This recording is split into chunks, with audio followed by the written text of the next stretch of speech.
All right, welcome in. In this new year, let the fun on West End begin.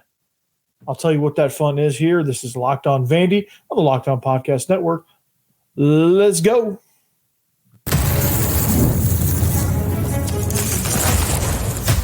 You are Locked On Vandy, your daily podcast on the Vanderbilt Commodores, part of the Locked On Podcast Network, your team every day.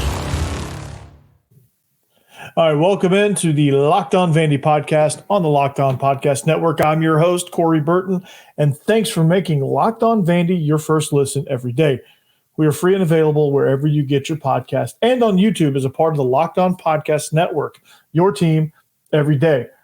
And I couldn't make any of this possible without the everydayers, so thank you for joining us, and thank you for being a part of what we do here on the Locked On Network, and more specifically right here on this show with what I do with Locked On Vandy. So that being said, we've got a great show lined up for you today. It's going to be a lot of basketball talk, a little bit of football talk, a lot of basketball.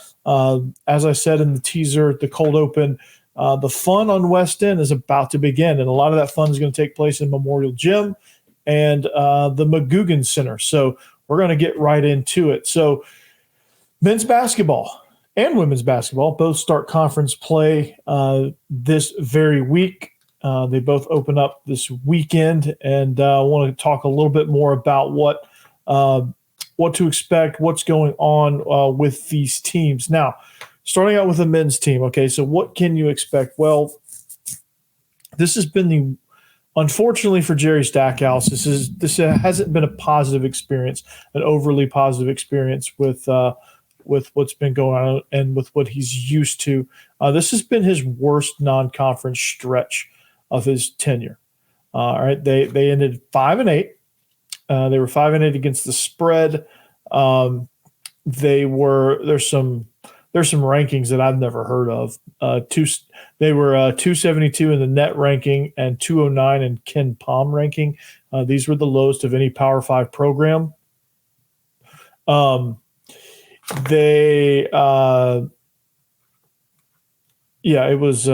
was not good, right? It was not good. They finished below 500, first time since 2017-18 season that they finished with a losing record outside of league play. And in that season, they were 6-12 in league play. So it doesn't really bode well. So they had a difficult schedule. They've had some tough games against Texas Tech, Pitt, to name a few. They've got a lot of work to do, but you look at those numbers, you look at the trends, and it is not, well, they played Memphis too on the road. Even though those numbers and those trends don't favor what the Commodores are trying to do, I think that you had some close calls in there. You've had some moments of play where you're like, okay, maybe this isn't terrible. There's just a few things that we can fix that are good, like for stretches in the Memphis game where they were moving the ball well, they were playing good defense, they were forcing Memphis into bad shots, things like that. Against Arizona State, it on paper is a 15-point loss. But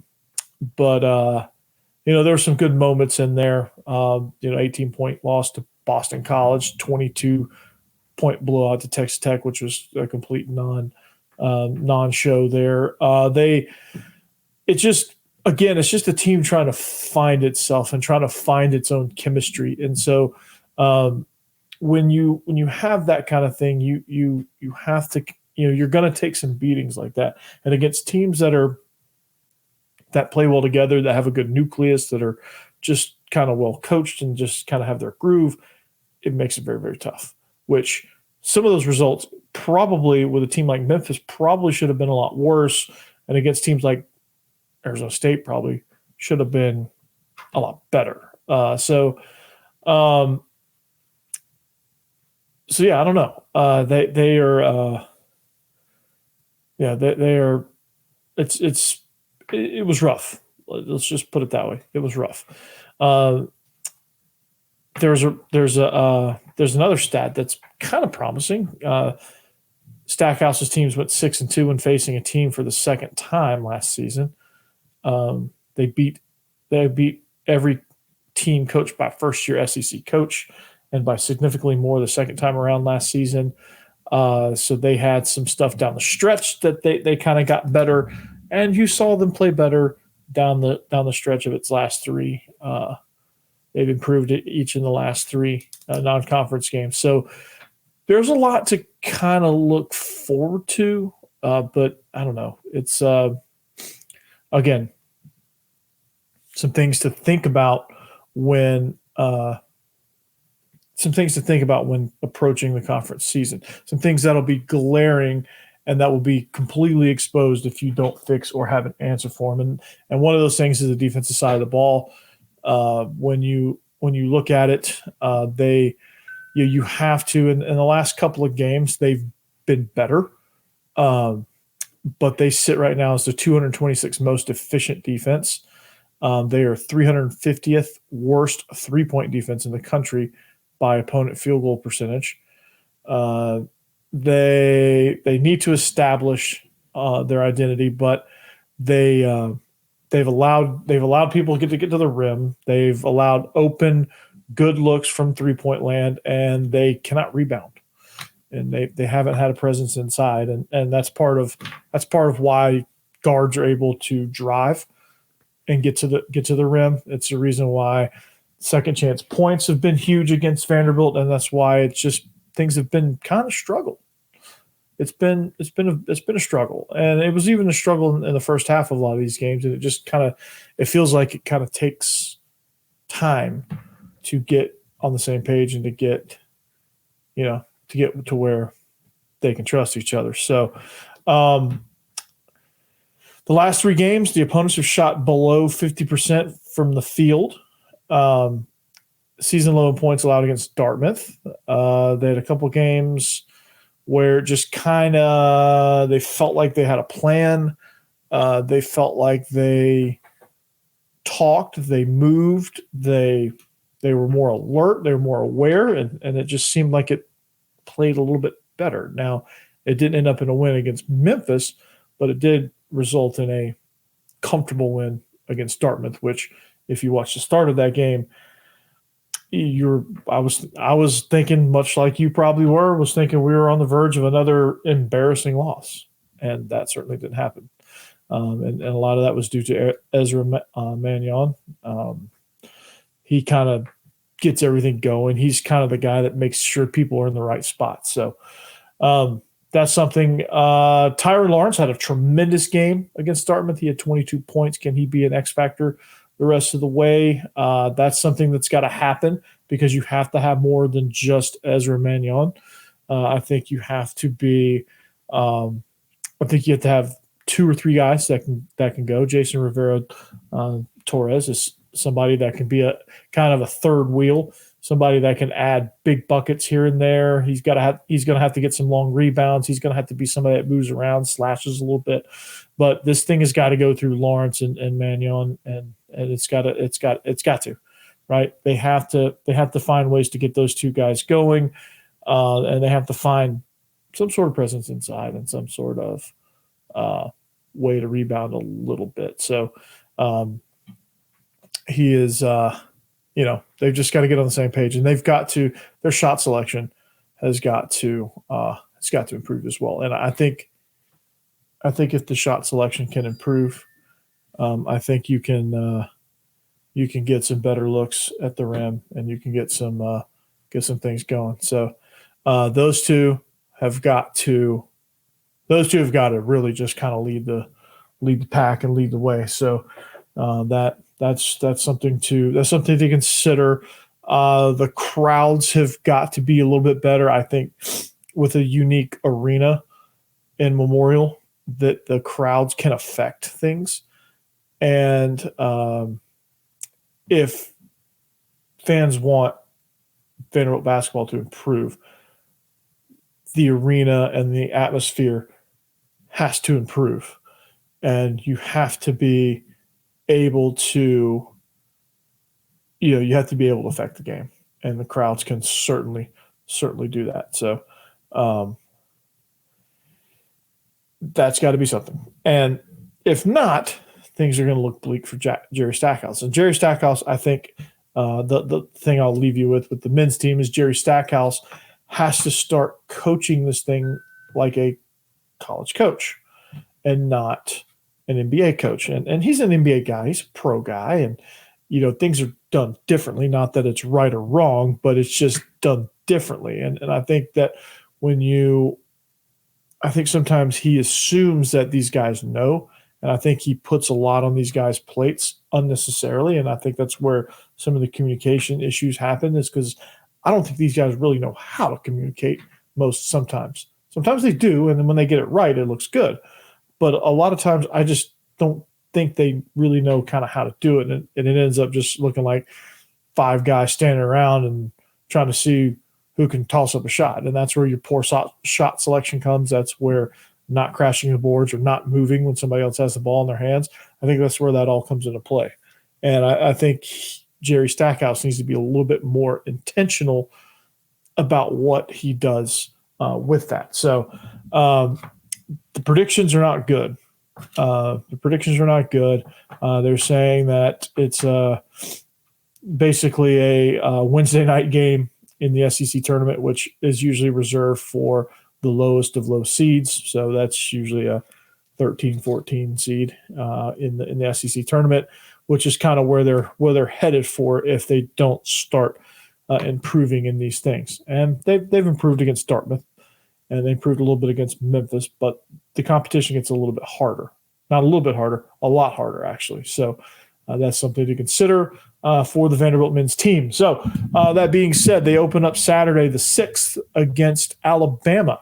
So we'll see kind of where the progress is and kind of where they've gotten to, and we'll go from there. We'll evaluate that game. We'll preview that game more in depth later on this week. We'll kind of look at what Alabama's bringing to Memorial on their side, and kind of look at how they match up with Vanderbilt, and just get away from a lot of these generalities that we're talking about right now with the basketball program. So, so when we come back, shout out to the women's team, 13-1. We'll talk about that, and we'll talk about what they need to do and how they need to keep the momentum going in their conference slate.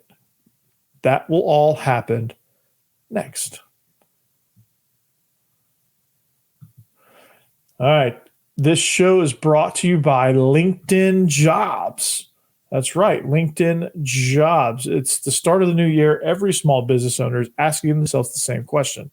What's the one move I can make that'll take my business to the next level in 2024? LinkedIn Jobs knows that your success all depends on the team you surround yourself with.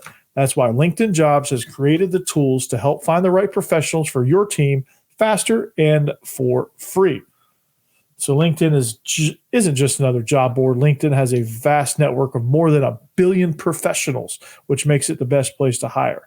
Hiring is easy when you have that many quality candidates. So easy, in fact, that 86% of small businesses get a qualified candidate within 24 hours, right?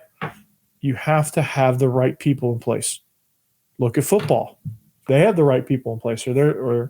So we're going to talk about how that's going to look on that end.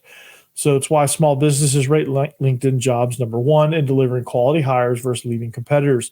LinkedIn knows also that small businesses are wearing so many hats that it might not have the time or the resources to hire. Thankfully, with LinkedIn, the process is intuitive, quick, and easy. So post your job for free at linkedin.com/lockedoncollege. That's linkedin.com/lockedoncollege. To post your job for free. Terms and conditions apply.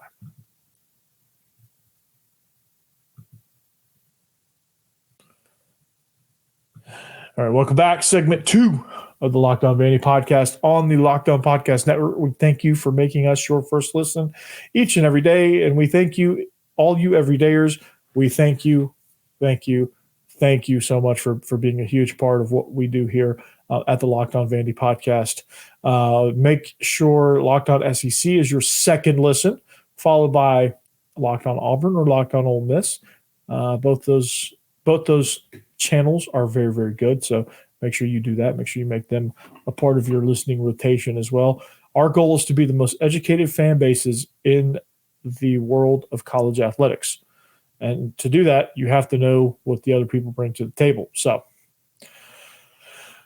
that being said, again, I greatly, greatly appreciate it. You can follow the show right here down below. And thank you for the everydayers, again, for making all of this possible, all of the early successes possible right here on the Locked On Vandy podcast. So the women's team, what doesn't get talked about a lot is that, women's basketball is something that I think needs to get some shine, because on the Vanderbilt campus up here in Nashville, that they are one of the most successful programs going right now. And a lot of that is because they have kind of figured out themselves as a team, right? They've gotten a lot of production out of their stars. They're playing together, and it shows, right? And it shows. They finished with a dominant win over Radford, and yes, I do realize it's Radford. Their last two games were Fairleigh Dickinson and Radford, and they won the Radford game 80-53. But they had 4 double-digit scores, and they have people playing lights out, right? And the defense has been tremendous. They forced 7 turnovers. So this is from Elena Morris from Vandy Sports. They forced 7 turnovers midway through the first half. They had a bunch of steals. The Vanderbilt, the defense was vital. It was a big piece, and it's been a big piece in a lot of the games because the scoring hasn't been. They haven't been as good to start the games, right? They've gotten off to some slow starts offensively, so the defense has had to kind of carry the torch a little bit. But as the shooting improves, the defense continues to be the same, and that's where you get these large margins of victory. So Jordan Cambridge, Ayanna Moore, and Justine Pissot each had 10 points at half. They opened up the scoring in the second half. They shot 76.9% in the second period, in the second half. They carried, again, a very, very large lead. So this Vanderbilt team, this women's team, and going into conference play is one of the things that is really good about this team is that they are good from behind the arc, right? They hit 10 threes in the Radford contest, and this is not the only game that they've hit a bunch of threes in. They are averaging 6.5 3-pointers per game. 6 of those are first half buckets, if we want to get really into stat geek stuff. All right. You had a bunch of players getting in. It's not just one person draining all the threes. It's a bunch. Jordan Cambridge seems to be a name that just keeps happening. They have shot 41.7% from 3, hitting 10 of their 24 attempts. They're getting some really, really good scores. Shay Ralph has been tremendous as the head coach. She used 10 players. She subs them, and they all scored. Like I said, Camille Pierre was a point away from being a double-digit score. So Coach Ralph almost had 5 people scoring in double digits. Jordan Cambridge had 18 points. Sasha Washington finished with 12. Justine Pissot and Ayanna Moore both had 10 points apiece. So for Vanderbilt, they need to continue to get these scores going. The rotations have been really, really good for Coach Ralph, and Jordan Cambridge is the leader of this pack. Camille Pierre is somebody that once she can get going, I think this Vanderbilt team will have. They'll be hell on wheels. Now the conference slate gets a lot harder. I mean, you got teams like South Carolina, Georgia, Georgia, Florida, Alabama, Arkansas, LSU. LSU is probably the gold standard right now as far as women's basketball goes. Dawn Staley in South Carolina also are a really, really tough team. So Vanderbilt needs to continue to force the turnovers because that's the thing that kind of helps get them settled in. Because Vanderbilt strikes me as a team, and this has been this way in a lot of the games they've played.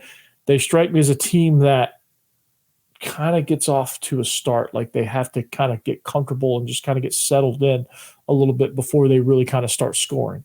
And until they start scoring, they have to rely on their defense to either be stingy, force bad shots, or force turnovers to give themselves opportunities at easy buckets while they're getting calmed down. And then once they kind of get settled in, then they can start shooting, and then that's when the threes start falling and things like that.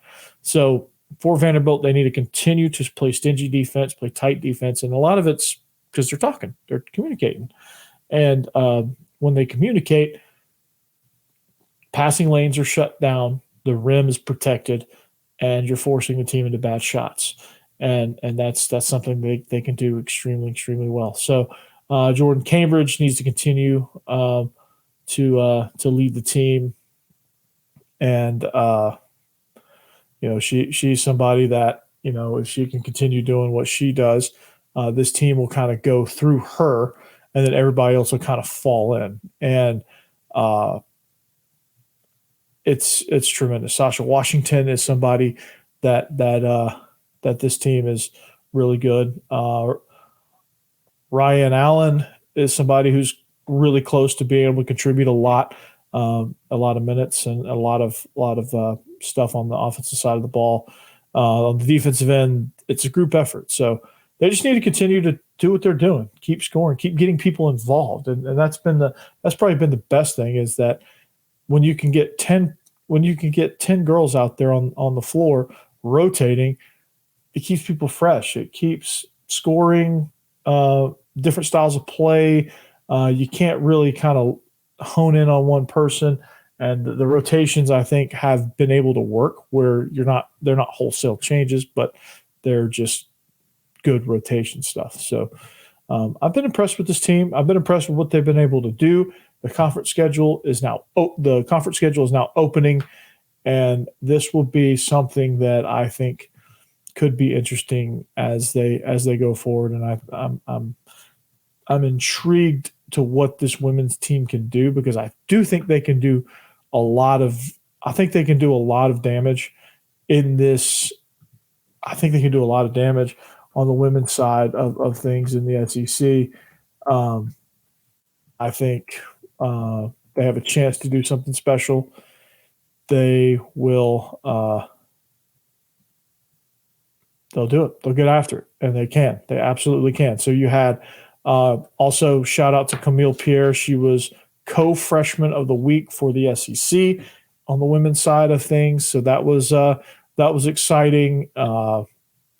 And lots of things are looking up for this women's team. They're exciting to watch. They might be the most exciting team to watch at Memorial Gym. So make sure you check them out, and you'll have your first chance to check them out in conference play when they open up January 7th at the Crib against Florida. All right, then they have January 14th is against Missouri at noon. This is a promotional schedule, but they open up the conference schedule on January 7th versus Florida. So be sure to check that out. Be sure to tune in. Give them some love. All right, we're going to finish out the show with a little bit of football talk. All right, this is a chance for the local ads, so make sure you're checking out all your local businesses. Get your local restaurants in business. Find your business owners. Get their stores. Yada, yada, yada. Local ads, local ads, local ads. All right, welcome back. We're going to finish out the show. We got a few minutes left. This has been a basketball-centric show, but I do want to highlight one of the football New Year's resolutions, and that's in the world of strength and conditioning. We've talked scheme. We've talked portal and recruiting and who you need to go after. We've talked portal targets and things like that.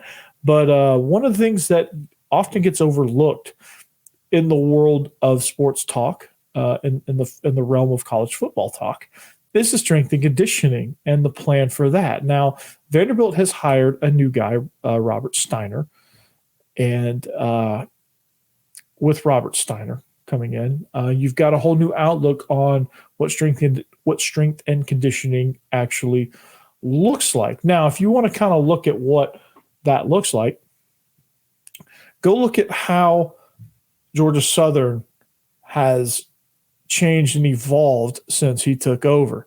Look at some of these Notre Dame teams when Clark Lee was there, because they were there together.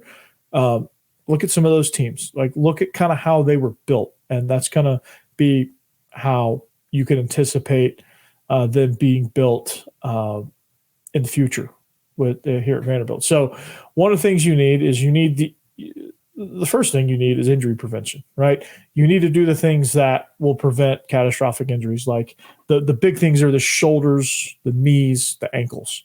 You need to build stability in especially the lower extremity joints, but the shoulders have been a huge killer in other programs where they haven't put enough emphasis on that, or the workouts were designed to where things were getting worn out around the shoulders, and you don't have as much stability and protection against the rigors of playing a violent collision sport. So those things I think need to be addressed right off the bat. Nutrition is something that needs to be harped on. And I don't know if he's going to hire a brand new staff that covers these different areas. I know a lot of these SEC programs have nutritionists, have psychologists on board, and have mental health, between the ears training. They have the strength staff that focuses on different avenues of strength and conditioning, and you have a nutritionist that focuses on the eating and drinking and dieting of the players and what their specific needs are. And I think with strength and conditioning now, there is an avenue for one size fits all type stuff, but there's also more of a dimension and more of a need for individualized training plans, right? And you're starting to see that more because different positions and different positions within the positions and different things specific to that player and what they need for injury protection and performance vary. So you need to, I think programming and grouping guys based on programming is going to be vital for Vanderbilt to see those gains and see what they're expecting to look like in the fall, and how they're going to perform come training camp and into the season is going to be all based on what their program looks like, how they can capitalize on a lot of those things, and so this is going to come from Coach Steiner and his staff, and how are they going to design the programs for the offensive linemen, for the guards, how are they going to design things for the DBs versus the receivers, how are they going to design agility practice, skill work, things like that. How are they going to develop these avenues and these aspects of the program for these guys specifically, and kind of make it a combination of okay, everyone has to do X, Y, Z. The position groups do X, Y, Z, and individuals do X, Y, Z. And if you have those meticulously planned out, I think you can build the total athlete, build the team culture, and build everything you need to build within a program to make them sustainable and maintain health within, obviously a certain degree of, football's a violent sport and things happen. But if you can be as preventative as you can be, you will limit some of these catastrophic injuries, and some of these things won't be as backbreaking as they were in years past. So that's a challenge that they have. Programming in those categories: strength, conditioning, agility, speed training. Speed training has been a huge thing. It used to just be conditioning. You run sprints and you do things like that. But I think strength coaches and their staffs have gotten creative. They've hired agility guys, speed training guys. They've hired different people with different specialties on their staff so that they don't have to program everything. They can say, hey, you've got this avenue. That's how you train to be a strength coordinator. Hey, you got this avenue. Well, pay attention to what I'm doing, or pay attention to what he's doing, but you've got this. All right. You've got the endurance part. You've got the speed part. You've got the skill part, because the coaches can't work with them on skills at certain times of the year. So you got skill part. You've got, and we've all got the competitive aspect of it, creating that competition, creating mental toughness. We've all got that. That's part of the big team goals. All right. I'll take the lifts, and then each guy will kind of program from there as a team with what people should be doing by position group and individually. So that's going to be interesting to kind of see how that looks. I want to see these guys take shape. Like, they're going to do it before. Like, when he gets there, everybody's going to get a picture, I'm sure. And then they're going to do a checkpoint. They're going to do a fall camp checkpoint where, okay, here's when I first got here. Here's the start of the season. Boom. This is my resume, right? This is what they look like. This is how they perform. And they're going to take stats of, okay, how many big time injuries were there last year? How many big time injuries are there this coming year? Like at this time next year, they'll be calculating all that. And hopefully, for Vandy's sake, it goes down. Hopefully, for our sake, we're still talking about what Clark Lee can add, not doing a coaching hot board of who is Vandy going to hire as their next head coach. So a lot of and the importance of that starts with strength and conditioning, right?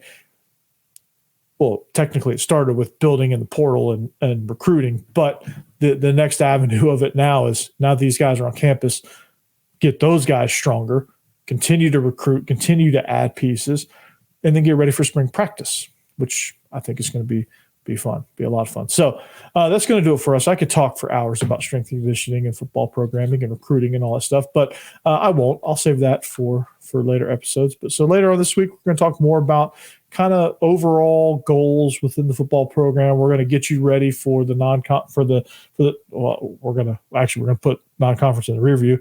Hopefully we did that today. But we're going to get you ready for the conference openers for both the men's and women's teams. And we're going to keep this thing rolling, man. And we're going to do Scheme Fridays. We're going to talk a little scheme, and we'll keep it rolling, man. But I thank you for listening. Follow us on social media. Subscribe to us on YouTube and wherever you get your podcast. Thank you to the everydayers for making all of this possible. Hope you guys continue to grow. Hope this thing continues to grow and this thing turns into a juggernaut. And but until then, we'll see you back here tomorrow. And of course, as always, anchor down.